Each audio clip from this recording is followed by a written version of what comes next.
Hello, everybody, and welcome to The Scares That Shaped Us, a podcast about horror writers and the stories that made them. I'm your host, Matthew Jackson. Happy Thanksgiving week. Hope you're getting ready for a great meal on Thursday, as well as some great football. I have my turkey brining in the fridge, and I am super happy. I turn into Bob Belcher this time of year. It's not a big deal. Don't worry about it. We have a great show for you to celebrate our Thanksgiving week and to ring in Christmas. Chris Panatier is here. We're going to talk to Chris about his amazing new book called Shitshow, available now from our friends at Sobelo Books. And we're going to ring in the holiday season by talking about one of the greatest holiday horror films of all time, Gremlins, and its amazing sequel, Gremlins 2, The New Batch. It's a great conversation, and I really hope you enjoy it. I also want to give a brief plug here at the top of the show for Pop Heist, the pop culture website that I am a big part of. We're going to be celebrating our 1-year anniversary in December, and it's also Heistmas, our annual Christmas celebration, and we are pulling out all the stops in December. Pop Heist is worker-owned. We are ad-free. We do not let algorithms and SEO dictate what we write. We cover pop culture with passion. We write about what we want, when we want. We are huge Christmas nerds. We have a lot of cool holiday stuff planned. So, if you want to see all of the great stuff we're doing at Pop Heist, go over to popheist.com. We have a free newsletter that you can sign up for. Just put in your email address and you will get updates on everything we're doing.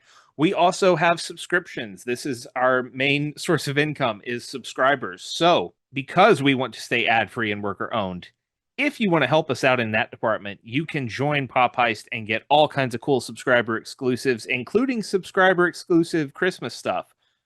Paying as little as $7 a month, $70 a year. It's that simple. You get some super cool retro recaps in that package. Sean T. Collins is writing about Twin Peaks right now. He's killing it. I'm writing about Hannibal. I'm having a great time. All kinds of other stuff.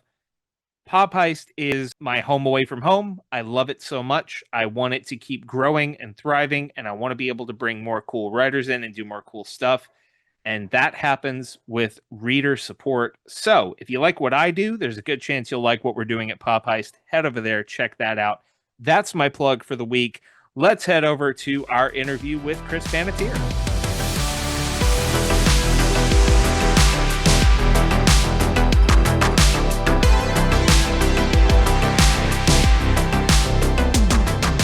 Joining us this week on The Scares That Shaped Us is a rising star horror writer who you will know from books like The Phlebotomist, Stringers, and The Redemption of Morgan Bright. His latest book, Shitshow, is available now from our friends at Sobelo Books. Chris Panatier, welcome to the show. Thank you so much for having me. I've loved your show for a long time. I think I've listened to every episode, except for the one that I think just came out with my good buddy, Jess Hageman. I haven't listened to that yet. Yeah, but I love your show. Oh, thank you so much. It's always nice to have a listener on the show because it's nice to hear the positive feedback. Yeah. And speaking of positive feedback, I was just talking about.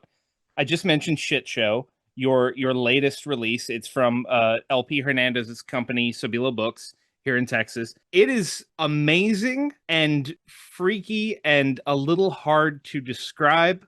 So I'm gonna just let you do that. For anyone who does not know. What is Shitshow about, Chris? Well, we have two pitches for Shitshow. One is the quick pitch, which will hook whoever, is into a latrine technician versus a dark carnival. That's our sort of elevator doors closing. That's the last thing I'm going to say to you. The sort of back cover copy is, more along the lines of this is a story about a man in his early 50s named Sunday McCorder. He takes care of his mother who is suffering from dementia. And so he needed a job with flexible hours and a company vehicle. And the local latrine maintenance company was hiring. And so that's who he works for. And everything is going along okay as it can be in this situation until people start going missing around Carnival and county fair season, and body parts start turning up in the latrines or porta potties, as we call them, that Sunday is charged with maintaining. So it goes from there. That's the very beginning of the story. It is. And I read this as I very often like to do when I can. If I know who the writer is and I know that I want to dig into something, I try to read it with as little background as possible, just because I want to see how you lay it out, right? And so reading Shit Show, I it starts and you're kind of going, oh, is this a book of, is this like a pulpy B movie spin on like a killer porta potty? And then Sunday kind of launches his own little, which by the way, Sunday is an amazing name for a character. Thank Um, you. but he launches his own little investigation into what could be causing this, because despite the sort of grunginess of his job, like he takes pride in his work. Like he's a guy who cares about doing a good job and making sure everything is in order. So when this stuff starts happening, he is investigating, and then it becomes this like wild fantasy conspiracy thing where like he draws a map. If you open up Shit Show, you see a map. Uh how did this book start for you? Because it's on top of all of that, it is also a very touching depiction of a father, or not a father, a mother and a son, and dementia, and the way that dementia affects families, and the way that it affects caretakers of people with any kind of illness like that. Where does the book start for you in your mind? What was the kickoff of it? Well, thank you for all of that, Matthew. That's very sweet of you to say. It started like most everything in my life as probably a literally a toilet joke. Like I just, I've always had a potty sense of humor. And I was riding my bike around a lake. I saw a porta potty, and I was like, "What if it was a portal potty?" And has anyone done that? Has anyone done a portal potty? I don't know.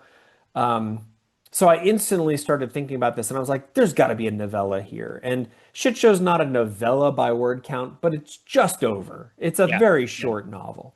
And so I kind of stewed on it. That's kind of my process with most books. When I come up with a conceit, I kind of just sit there and stew on it for a little bit. And I I I was like, well, okay, there's a joke here, but I want something to be able to propel a story. And I thought about it and I thought about it, and I went through several iterations. And ultimately, I was like, okay, I think we're going to do a dark carnival. I want this to feel like autumn. I want it to be a good read for fall and spooky season and all of that. And then usually what happens is my brain will fill up and it will say, you have to start writing right now. And I could still remember I was like, my wife was watching TV and I sat down on the couch, and I usually don't write in front of the TV, but I sat down and I wrote that prologue, which, gives you this very kind of pulpy introduction. You're like, I think I know what I'm getting with this prologue, which happens to be two teens going to make out in a porta potty. And you're like, I've seen this movie before. That is hopefully all you've seen before. right. I'm giving you a nod to, here's the tone of this story. You're going to get some humor, you're going to get some gross out. And you will have seen this before with 80s or 90s style horror movies mostly. Yeah. And as soon as I finished the prologue, which involves two teenagers, which all good kind of gonzo horror movies do, I got to, okay, the first chapter. Do I start with these teenagers and follow their story? Because I could have, and I think that's where most stories, most kind of paths would have gone. But then I was like, well, who's the most logical protagonist here that I can involve that would be predictable, but also super unusual? And I was like, well, it's got to be the porta potty maintenance man. So I needed to create a story for him, and that's kind of how it got going. So I've talked about this before with I I'm remembering when Gretchen Felker Martin was here with Black Flame, and we talked about the tactile quality of the work that she describes her characters doing.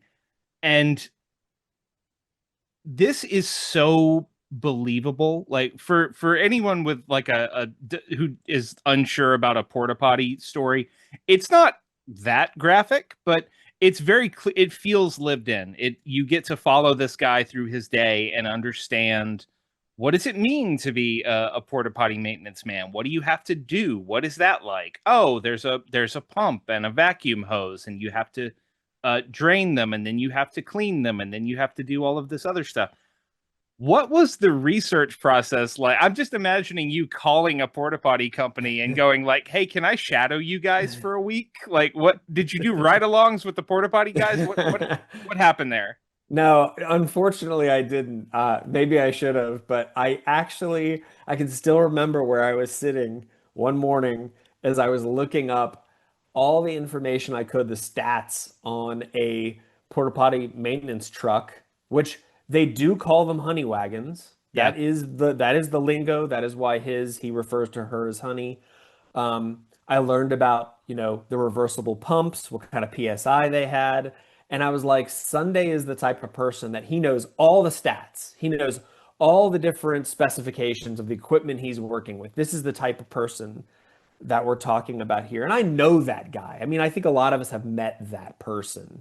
Um, and so that's kind of who I wanted to feature here, was somebody who wasn't just doing a job, but is like, okay, if this is the job I'm doing, I'm going to know everything there is to know about it. So most of my research when it came to his job was online looking up. I mean, I was at websites where they were selling used honey wagons, and I was getting all the specs and all of that stuff. So I did actually do quite a bit of research just to get the feel correct for kind of what he was dealing with. yeah. Well, it reminded me of my dad, who has always been a blue collar guy and has worked a few different jobs, but he is that person. He's like Sunday. If he's going to work a job, he is going to learn everything there is to know about the job.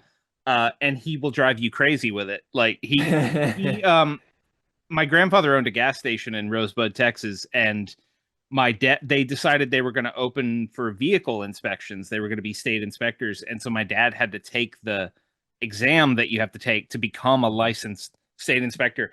And for months, he's just hitting me with all this information. You want to know something interesting about your brake pads and how I can tell when your brake pads are?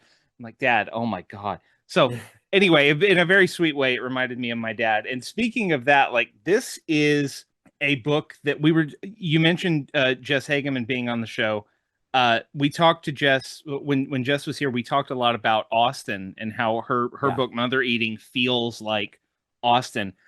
This book takes place in my backyard. Like I grew up in Rosebud, Texas, in Falls County. Uh, I was born in Temple, Texas. I spent a lot of time in my youth in Waco, Texas, which is a Mhm. location in this book. Sunday lives in Glen Rose, which, if you don't know, everyone in Texas, everyone in Central Texas knows Glen Rose for two things: a nuclear power plant and dinosaur tracks. Yep. Those are the things that you know Glen Rose for. And there's like Cisco's in here. We played, like, these are teams like my high school would play their high school in football. So I was just feeling so like warm and fuzzy going through. It is a book about a guy whose job is filling a tank with human waste. And yet I was just like, oh, this is like, I've been to these places. I know this stuff. And I know that you are from Texas, but writing something like this where there's literally a map of all these Texas towns laid out at the front of the book, did you feel any kind of pressure to get that right? Were you worried that people were going to tell you like, oh, that's not what Glen Rose is like? Like, how did it become such a Texas book? Um, I think because of Sunday. I think because I just felt like I knew that guy. Mm, And I was like, I feel like this guy lives in Glen Rose. And I've spent a decent amount of time out there around like Lake Granbury, Glen Rose, and Fossil Rim and all those areas out there. yeah, It's such a it's such a it's such a difficult area of Texas to even describe to people it because is. yeah, right. It's like if you just looked over it, you would say this is just some rolling plains. But when you get into like a place like Glenrose and you get into its little teeny downtown and you go by the river there, all of a sudden it's like this beautiful glade of all these, this beautiful, just lush area with these teeny little houses and this river. It's just utterly beautiful. Um, and then, then if you want to go to the big city, you can go up to Stephenville, right? Yeah. And right. And so I've been through all those areas and have spent some time there. I've gone camping out there. So I was familiar enough and I wanted this to have a very neighborly sort of small town feel to it with literal neighbors, but also, hey, like we can jump right over here to this town. We could jump over here to this town. And what I liked was, even though Sunday doesn't live in Dublin, Sunday knows about Dublin, Oh, I didn't right? even mention Dublin. Yeah. Yeah, yeah. And so there's this sort the legend of these places that people who live around are very well aware of, and even for someone like him who lives a stone's throw from Dublin, he's like, yeah, those weirdos over there. But he knows about them, and they're like the weird neighbor. And I love it when you think about towns that way, the character of the town, right? So I was trying to sort of give that feel. So this in a way kind of has a cozy neighborly feel to it. Dublin, like we're going off on a little bit of Texas tangent here, but you mentioned Dublin and now I have to double back to that because I love that there's a book now that I can point to that's like, what is the deal with Dublin Dr. Pepper? Well, read Shitshow by Chris Panatier and you'll understand the backstory of Dublin Dr. Pepper, which is just that this one bottling company in Dublin, Texas, when Dr. Pepper was like, we're gonna use corn syrup to sweeten all of our beverages from this point on. Dublin went, no, you're not here, not in Dublin. We're gonna make our own with cane sugar, and it is still. I remember being a kid and someone would get hold of a 6 pack of Dublin Dr. Pepper. And Yeah. now it's like an internet famous thing, but when I was a kid it was very much like, "Oh, you got the you got the good Dr. Pepper." And then you would just spend all this time mythologizing Dublin Dr. Pepper. And you're right, that this area of Texas is so funny because it's not Dallas Fort Worth, it's not the Metroplex, it's not the Hill Country, it's not the Piney Woods. It is just its own little section of farm and ranch land spread out between Austin and Dallas.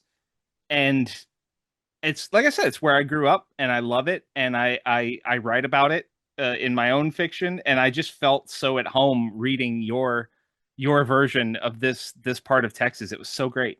Anyway, that's one of many reasons to read Shit Show, everybody. But we're gonna have a lot of fun here. This episode is going up the day before Thanksgiving.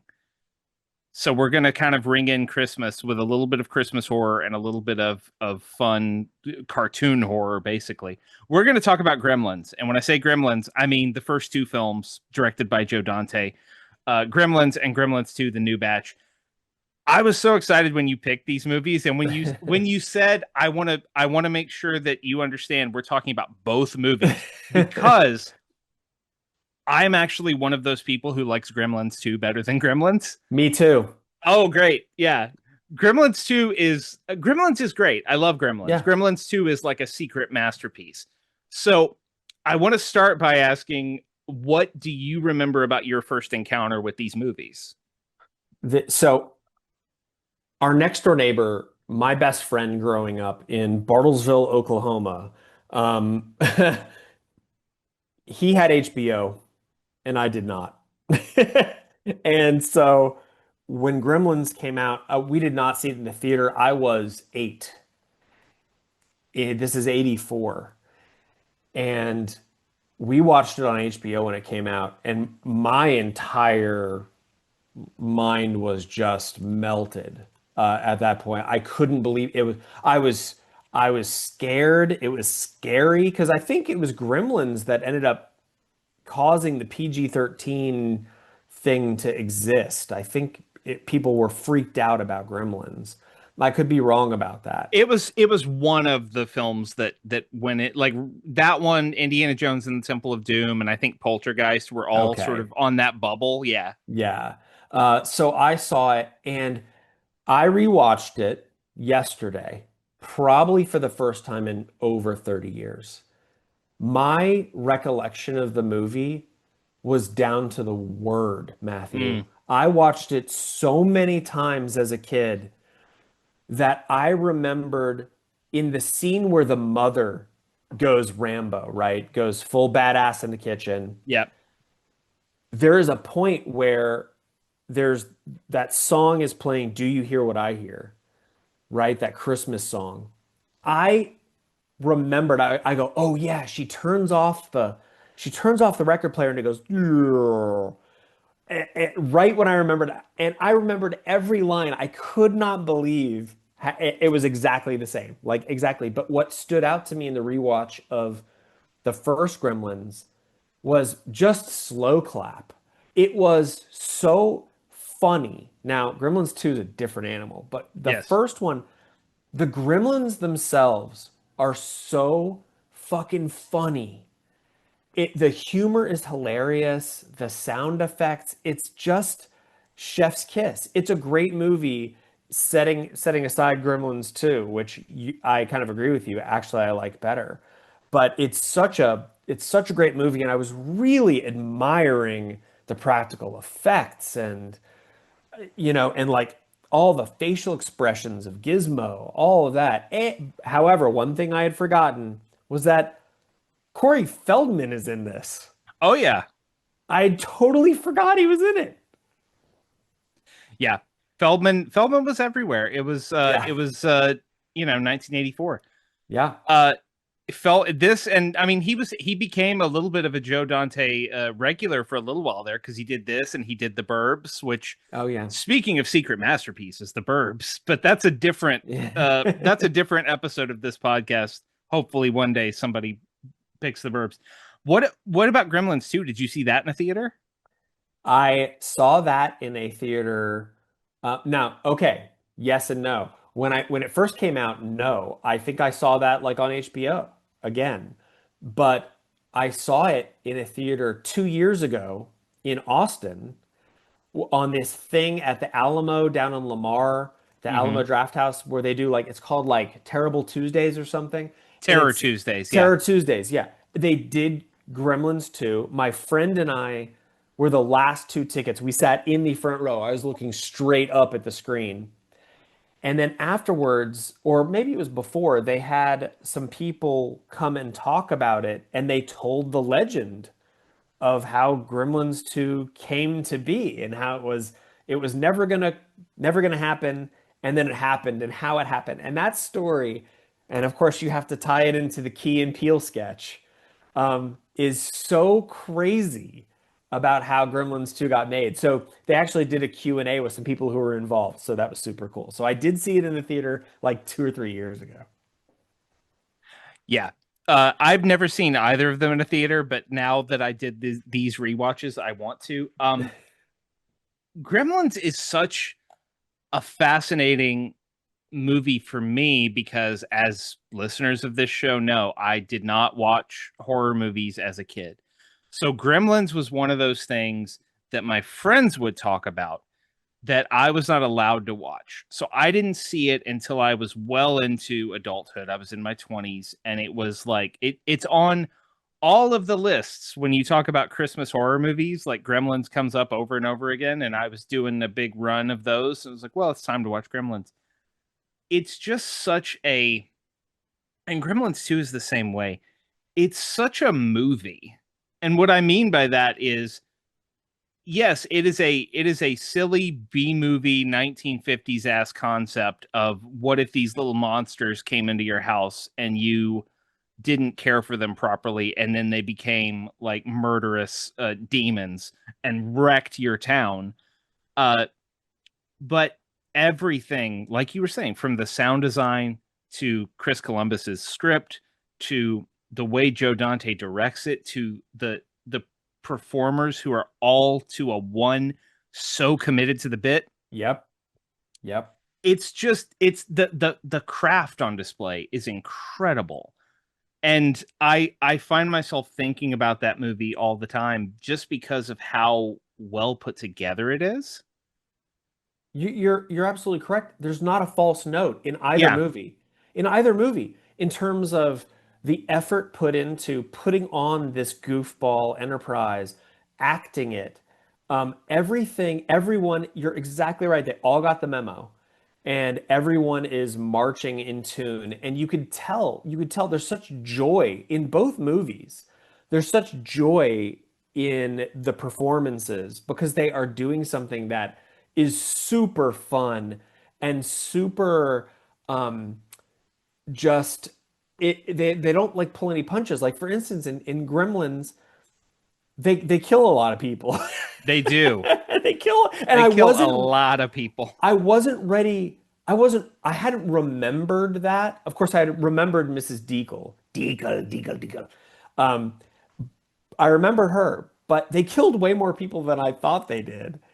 And I was kind of here for it because it was just like, yes, this is what would happen. Even though this is a campy, kind of funny movie, the deaths are real. Yeah. It's exactly what would happen.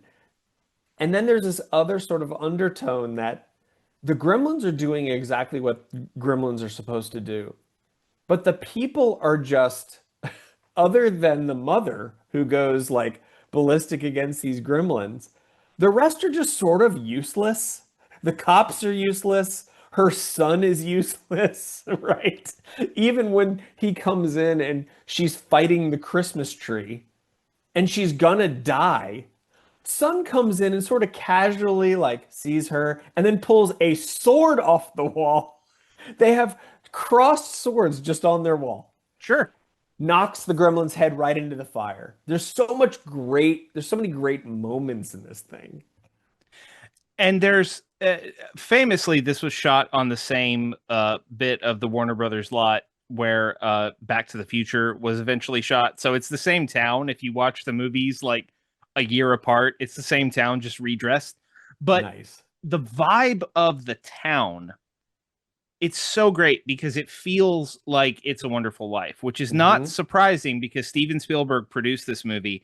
Steven Spielberg, what Frank Capra's It's a Wonderful Life is one of his favorite films. So it's not at all surprising that Spielberg and Joe Dante would go for that look, but it's just a wonderful like what if Bedford Falls was attacked by monsters. And it has all of that, like you have Yep. the miserly angry old Yep. person and you have the working class people who don't know what's going on and the idealistic young man who's just trying to make a difference in the world and his love interest who's just as idealistic as he is. And then you get to the part where Phoebe Cates, who like was everyone's dream girl in the 1980s. This was in that period where Phoebe Cates was everywhere.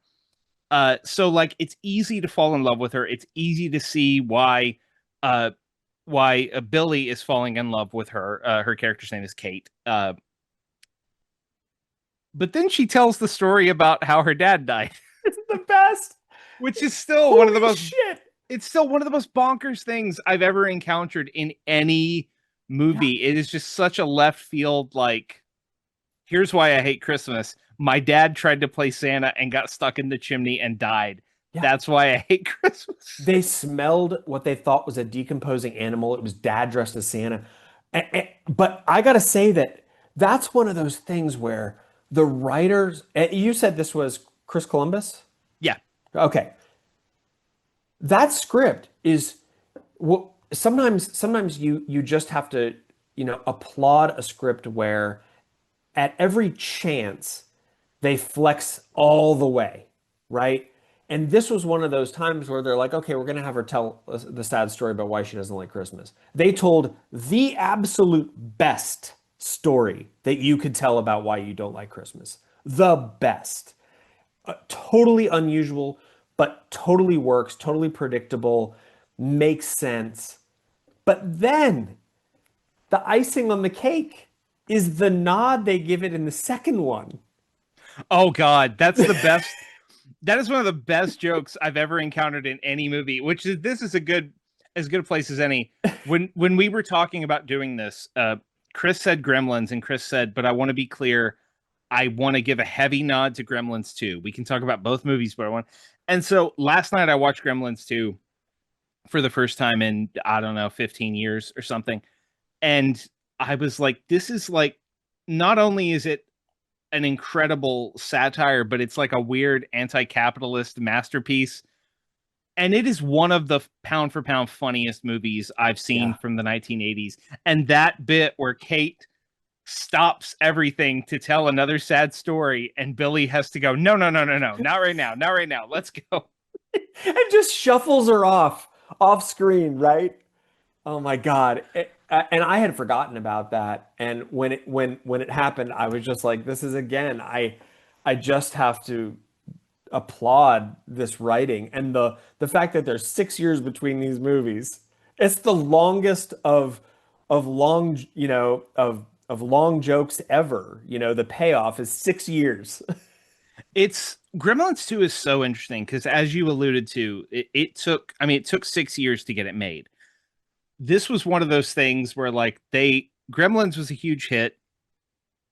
They went to Joe Dante, said, we need Gremlins 2. Joe Dante said, no, I'm not touching this. Gremlins 2, because Gremlins, all the practical effects made that film very difficult to make. It was a very challenging production. Joe Dante wanted to go make other stuff. And the studio was like, okay, well, we'll make Gremlins 2 without you. It's fine. And then they went through just this absolute development hell until finally Joe Dante came back around. It's so easy to imagine a version of this movie that was phoned in, that was just like, okay, we need to sell more Gremlins merch. Yeah. Here's Gremlins 2. It is anything but, it is the most meticulous, crazy sequel that I can recall, right? It's so wild and over the top, which I'm taking it as a given that everyone has seen Gremlins. If you haven't seen Gremlins 2, The New Batch, it takes place in New York City. It's 6 years later. Billy and Kate are still together. They live in New York in a small apartment. They're chasing their dreams. They both work for a company that is run by a man named Clamp, who is it's Donald Trump. Yes, it is.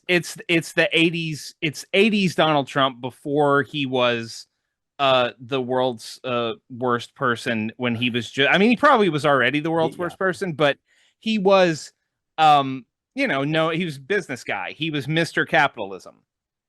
And this guy, Clamp, is Mr. Capitalism. He has a big state-of-the-art building in Manhattan where Billy and Kate work.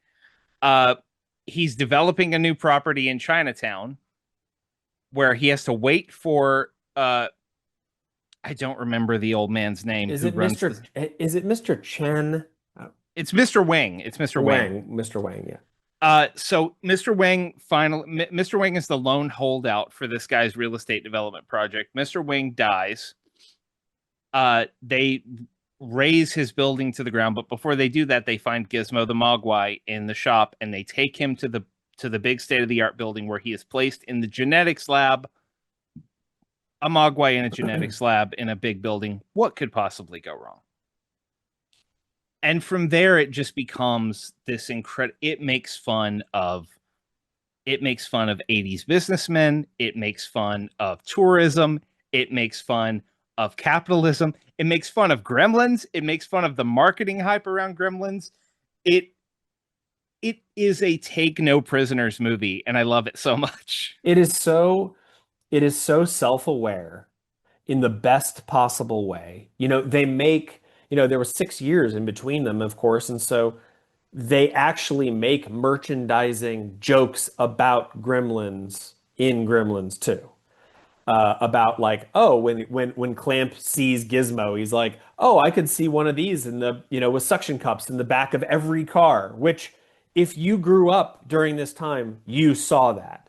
Yep. My little sister, who was 4 years younger than me, she had a Gizmo doll. Like, Gizmo dolls were everywhere. Everyone was trying to do the voice. It's the one voice I can do. Like, actually, like, I've done that my whole life. Okay, wait. You said it, so now you have to give us a sample. What's your do your Gizmo?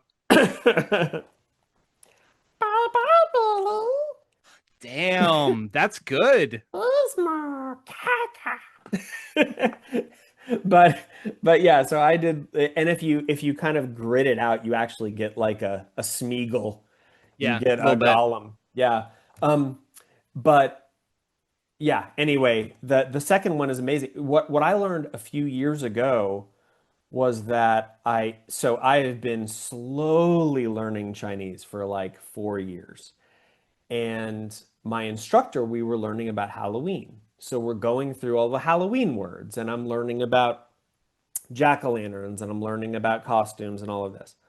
And she says this word, gui, which means ghost. And what I ended up learning was that, so you see in the, I think the way they spell it is Mogwai, Yeah. right? But it's actually a Chinese word that is Mogui if you're going to write it in pinyin, and it means demon. Mogwai is demon, which is pretty awesome, right? And then you see the demon is Gizmo. Yes. It's so smart. There was a series of these movies in the 80s, like Back to the Future, Ghostbusters, Gremlins, that are kind of perfect movies. Yep. And Gremlins 2, I would argue, are perfect movies. I would argue that of those three that you mentioned, Gremlins 2 has the best sequel, which is not. It does, yeah. I am the world's biggest Ghostbusters 2 defender. I go to Hmm. bat for Ghostbusters 2 all the time. I love it, but Gremlins 2 is like truly like a perfect sequel because it's such a tremendous exercise in satirizing something while Hmm. also delivering the goods Yes. because it is ruthless in making fun of itself, of the hype around it, of the response to the original movie. It is so self-aware, and yet it is still a Gremlins movie. You are still going to get they're still going to turn into vicious monsters. They're going to terrorize the populace. There's going to be hilarious ways that they die. There's going to be new, because it's called the new batch and they're in a genetics lab. There are going to be new versions of them where they mutate. There's a sexy lady gremlin with green hair. Um, there's a gremlin that transforms into a spider monster, which truly, in the realm of practical effects in these movies, is the most unsettling thing in either of these movies. That That spider thing. that spider one scared the shit out of me as a kid. That one is, and they show it close up. The practical effects are astonishingly good. Um, the the cocoons that they build when they become gremlins are fucking disgusting. Yep. Way worse, way scarier than the eggs in Alien. I mean, Yeah. these are disgusting. And they give you in both movies the the gross out stuff is it's so great because it's not like traditional gore from a horror movie. It is super gross, tactile, disgusting. Like for me, the biggest like trigger for me is when the gremlins multiply and their backs bubble up. Oh yeah. It's so gross. Well, and the bit where one of them drinks, it's like a it's supposed to be like a fertilizer for plants, and he just start like tomatoes and all this stuff starts Yeah, popping off out of his back and out of his face. yeah. Oh, It's oh, super gross. And then you have to. As I was rewatching Gremlins 2 today, I was like, I don't know that any filmmaker today would put in the effort, shot for shot, that was put in this. And I could see why Joe Dante was like, no, I'm not fucking doing this again. Because if you watch, there's 50 gremlins in the bar, right? And they're all moving because I'm always like, are some of them just like sitting there? They're all doing something. And like at one point, one of them reaches over and pulls a jalapeno off, or no, an olive an olive, yeah. off the face of the vegetable gremlin and puts it in his martini, which just is amazing. So hilarious. They used everything, right? They did. And the satire of Clamp, who is I have to look up the actor's name because I love him in everything that he Yeah. does. Uh, John Glover. That's John Glover. Mhm. John Glover is an incredible actor for exactly for these kinds of roles. He plays Clamp as kind of a benevolent idiot. Like Mhm. he doesn't really know that he's an evil capitalist. He just thinks that he's trying to make the world better and is very sort of, la di da. Well, okay, yeah, yeah, yeah, that's great. Yeah, everybody.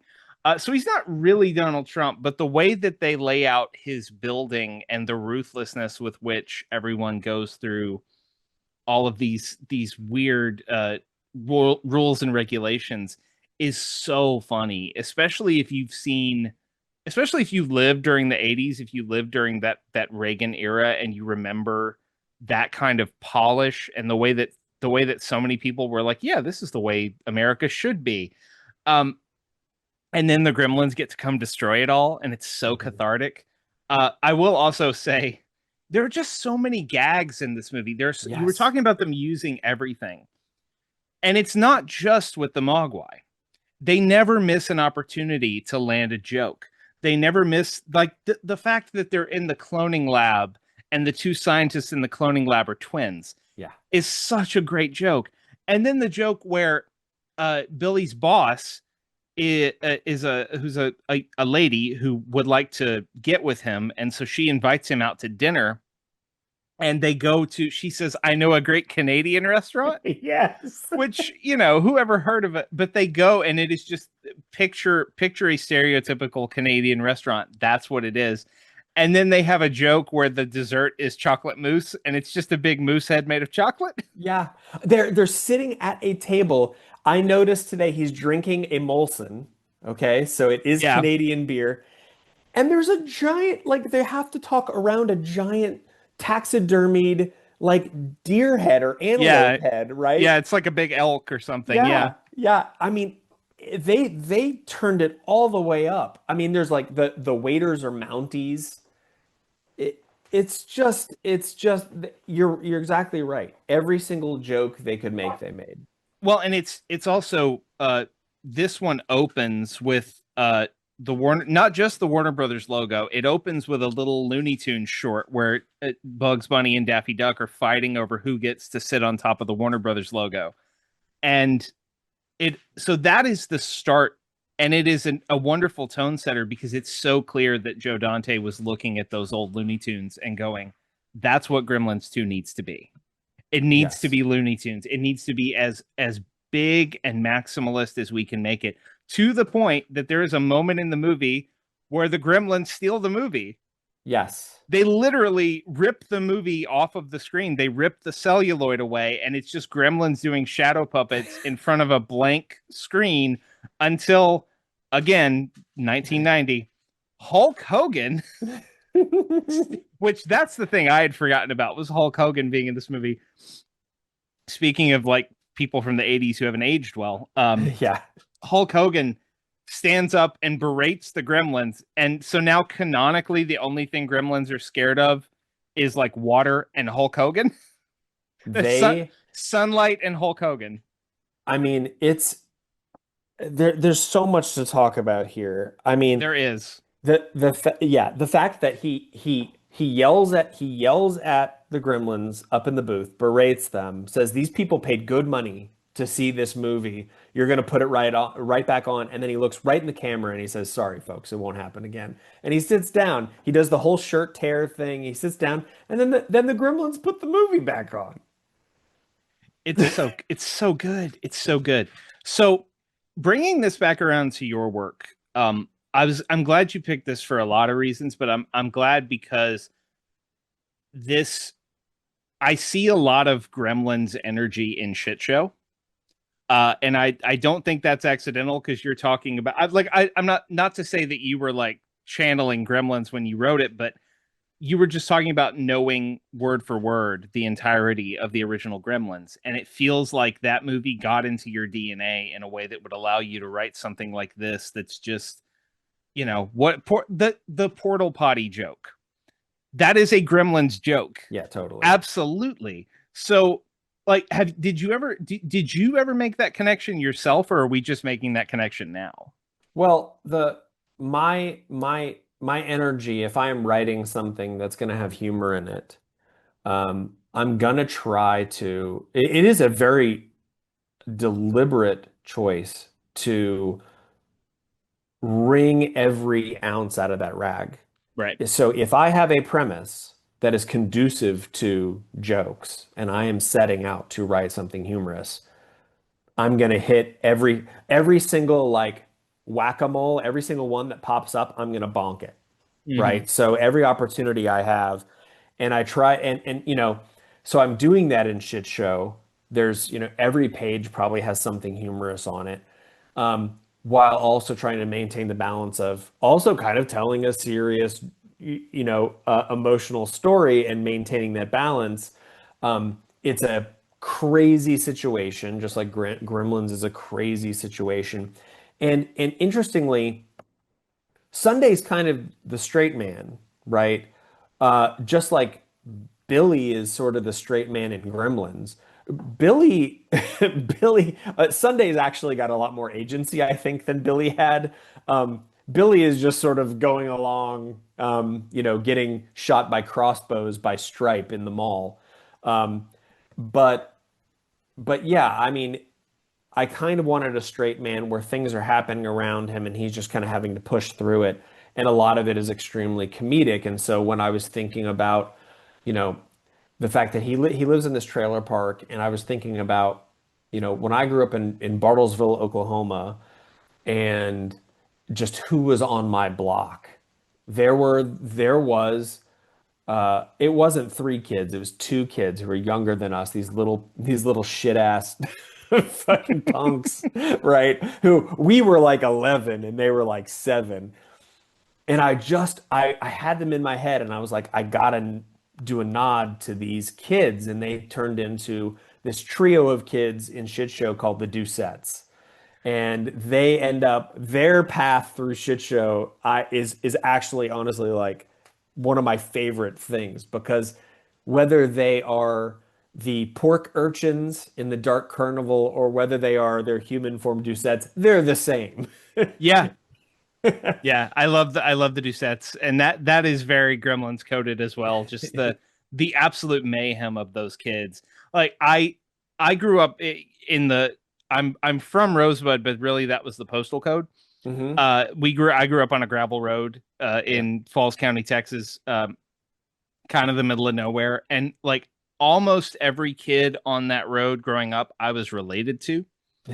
And I had two cousins. They were twins, twin brothers, and they were those kids. They Yeah. would anything they did. It was just how much havoc can we wreak on this situation, and like I would go out and hang out with them, and it was just like we're gonna see if we can flip this four wheeler, and I'm like, oh god. So yeah, I love that. One thing I want to ask you about too, because we've been talking about the visuals of these movies. You are also a visual artist. So I want to spend a little time here before we wrap up talking about the visual part of your brain. Um, what informs that? Do you feel that sort of uh 80s maximalism of something like a Gremlins creeping into your work? Not that you sit around and paint Mogwai all day, but Yeah. uh what are your art influences that you draw on heavily? Well, so before I was ever doing book cover art, which I do a lot more of that now, I guess that just was bound to happen. Also, writing books and meeting people and meeting publishers and stuff. I think that was bound to happen. But I drew album art for metal bands starting in like 2010. I think always, both with music, because I'm a huge fan of extreme metal, um, and progressive metal and stuff like that, where they're taking these ideas and they're like, let's do a whole concept album about an astral projection of a kid in a wheelchair. Well, that was Mastodon's Crack the Sky. And you go, what? Wait, what? uh, and I loved that, as an artist I took inspiration from the music, going, hey, there's no ceiling to what these people are doing. They're just going to tell whatever story they want and they don't feel tethered to anything. So I want to do art like that. So my album art is very much like that. It's as big and as extreme as I can make it. When I say extreme, often people think, "Oh, gross." No, I use extreme in terms of theme, color, vision, dynamism, motion, all of those things. Getting as much out of it as I possibly can. And then when I started writing, I applied the exact same rubric. I think most art is the same, whether it is written or visual, acted or musical, now that I've done so much of several of those. And so with all of my writing, no matter what I'm writing, I try to find paint into the corners and get absolutely everything, every ounce of flesh off the bone, and turn it as far up past 11 as I can if it is consistent with the story.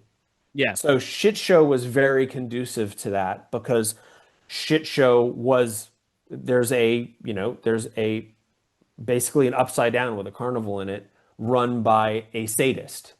Great. What a great opportunity for me to then come up with as many horrible carnival rides as I possibly can, and really push the bounds of my own imagination. So, to the extent that they could have been even more extreme, well, that's only because my brain only goes so far. Yeah. And so I was trying to make it as, like you say, maximalist as I possibly could and as crazy as I possibly could without the story falling apart. So I like to talk about metal when metal fans come here. We Mhm. talked about it with LP Hernandez a little bit. Who are you listening to right now? Okay. So right now, there's a band called Thormesis Mm. that I really am enjoying.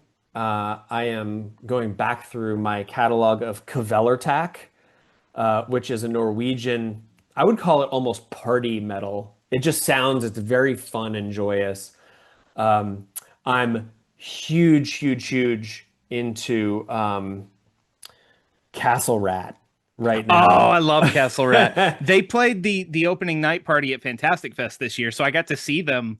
Yeah. Castle Rat, for those who don't know, like if you like your metal music with like swords and chainmail bikinis, go listen to Castle Rat. Yeah, it's a like it's in the same vein as like someone like The Sword, Yeah. but I'm really loving Castle Rat. There's another band called Shal Magognar, which is this very aggressive but very melodic.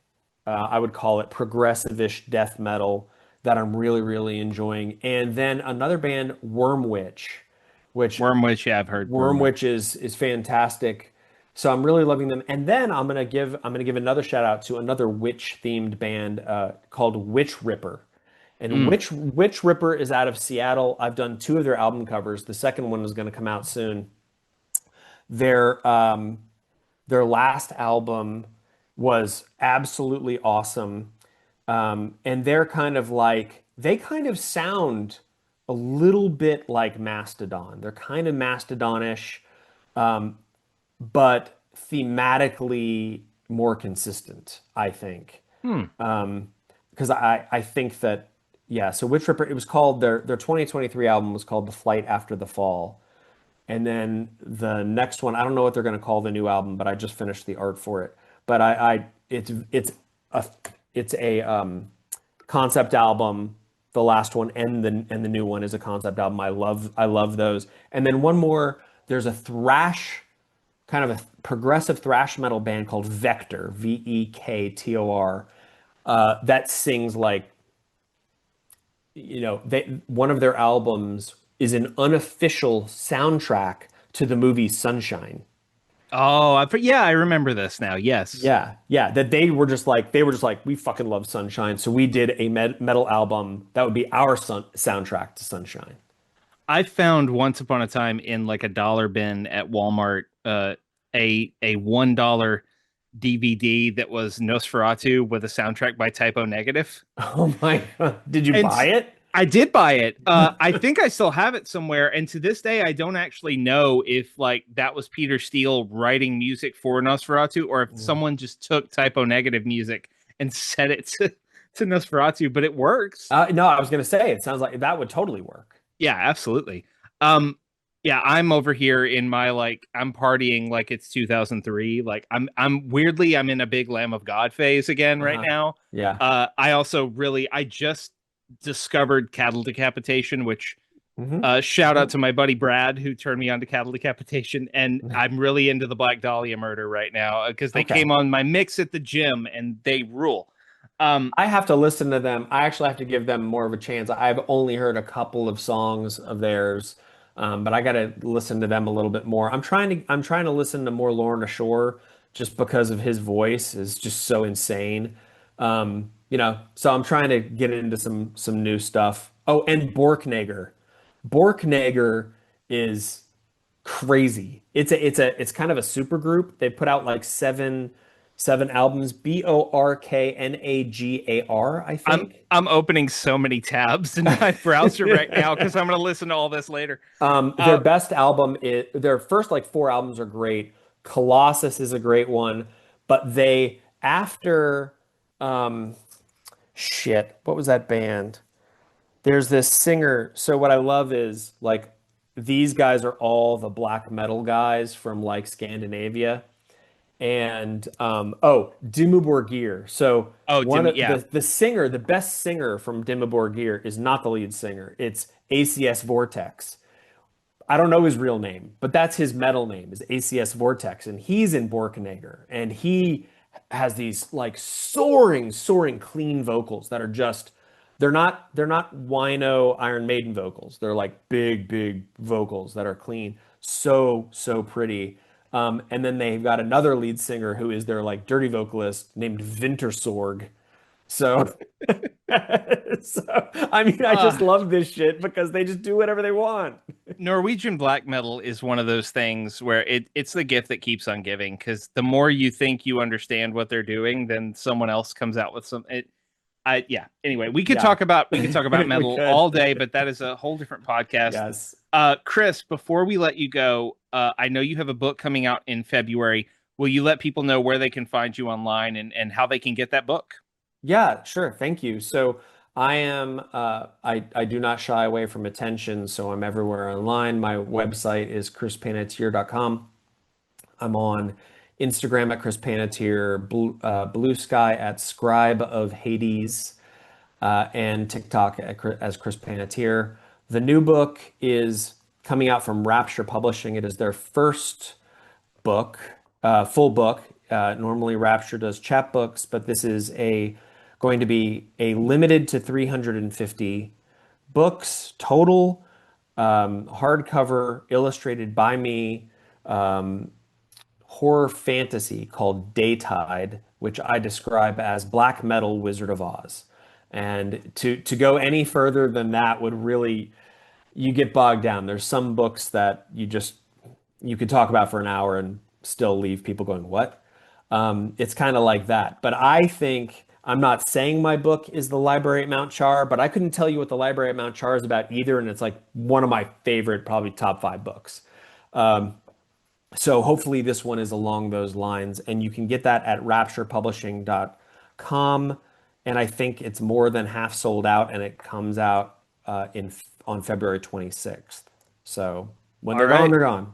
Everybody head over there and pre-order your copy of Daytide.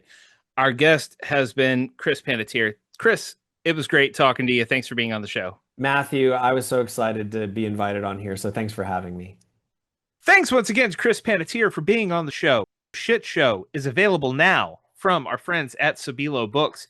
Go pick up a copy, support a great small press, support a great author like Chris, and of course, go get his other books like The Redemption of Morgan Bright and a bunch of other stuff. Check out his website. He's got a lot of cool stuff going on, so you should keep up with him. And if you want to keep up with us, the best way to do that is to follow us on Blue Sky. We are at scareshapedus.bsky.social over there. That is where you will find all the new episodes we do, as well as new guest announcements, giveaways, other fun stuff, links to my writing all over the web. We have fun over on Blue Sky, and we hope you will join us over there. You can also find us on Facebook at The Scares That Shaped Us, and you can find us on YouTube at The Scares That Shaped Us. If that is how you prefer to get your podcasts, go over there, like, subscribe. We appreciate the support. If you like the show, please tell your friends.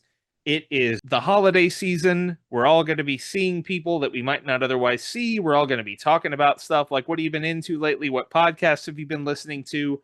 I'm going to tell my family and friends to listen to the Shutdown Fullcast, which is a college football podcast that I love a lot. But you should tell your family and your friends to listen to The Scares That Shaped Us, a podcast about horror writers and the stories that made them, because you love it a lot. And of course, if you have the time and you are so inclined, please head over to the podcasting app of your choice. Leave us a 5-star review. That helps us get featured, which helps us bring in new listeners, which helps us bring in bigger guests and keep doing the show. And of course, we have a newsletter. It's not as busy right now as it was in October when there was something new going up every day, but I'm still adding cool stuff to the newsletter. I have big plans for stuff coming up. You can check that out at MatthewJacksonWrites.com. That's writes as in WRITES, because I'm a writer. Get it? There are paid tiers. You can kick in $1 a month, $5 a month to support my work, support the podcast, keep us going. But I'm just as happy to have you put in your email address and get all the free content. And there is a lot of free content over there. So if you like what I do, subscribe. That does it for us this week. We'll be back next week with another brand new episode available next week, December 3rd at noon Central, just like always. That does it for me. Take care of yourselves. Take care of each other. Happy Thanksgiving, everybody. I'm Matthew Jackson, and this is The Scares That Shaped Us.